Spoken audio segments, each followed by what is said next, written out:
காங்கிரஸ் பொதுச் செயலாளரும் வயநாடு தொகுதி எம்பியுமான பிரியங்கா காந்தி பாலஸ்தீன் என்று எழுதப்பட்டிருந்த கைப்பையை நாடாளுமன்றத்திற்கு எடுத்துச் சென்றது பேசுபொருளாகியுள்ளது. பாலஸ்தீனியர்களுக்கு ஆதரவளிக்கும் வகையிலும் இஸ்ரேலின் நடவடிக்கையை கண்டிக்கும் வகையிலும் பிரியங்கா காந்தி கைப்பையை எடுத்துச் சென்ற புகைப்படத்தை காங்கிரஸ் செய்தி தொடர்பாளர் தனது எக்ஸ் பக்கத்தில் பதிவிட்டுள்ளார். அண்மையில் பாலஸ்தீன தூதரக அதிகாரி பிரியங்காவை டெல்லியில் சந்தித்திருந்தார். இதனிடையே வங்கதேசத்தில் நடைபெறும் கொடூரங்கள் தொடர்பாக காங்கிரஸ் அமைதி காப்பது ஏன் என பாஜக வினவியுள்ளது. வாக்கு வங்கி அரசியலுக்கான முயற்சியில் காங்கிரஸ் ஈடுபடுவதாக மத்திய மீன்வளத்துறை இணையமைச்சர் SP சிங் பாகல் குற்றம் சாட்டியுள்ளார்.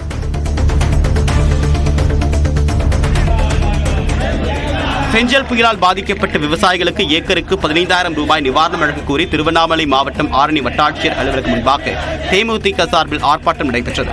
போராட்டத்தில் பங்கேற்ற 100க்கும் மேற்பட்டோர் மின் கட்டண உயர்வு, சொத்து வரி உயர்வு உள்ளிட்டவற்றை கண்டித்தும் கோஷங்களை எழுப்பினர்.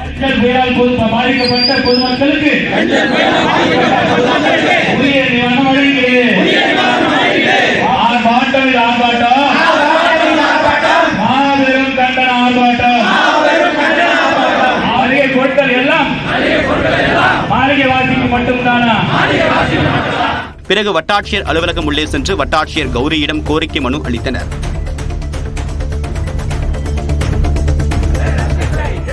மதுரை மாநகராட்சியில் பணிபுரியக்கூடிய 500க்கும் மேற்பட்ட தூய்மை பணியாளர்கள் 25 அம்ச கோரிக்கைகளை வலியுறுத்தி உள்ளிருப்பு போராட்டத்தில் ஈடுபட்டனர்.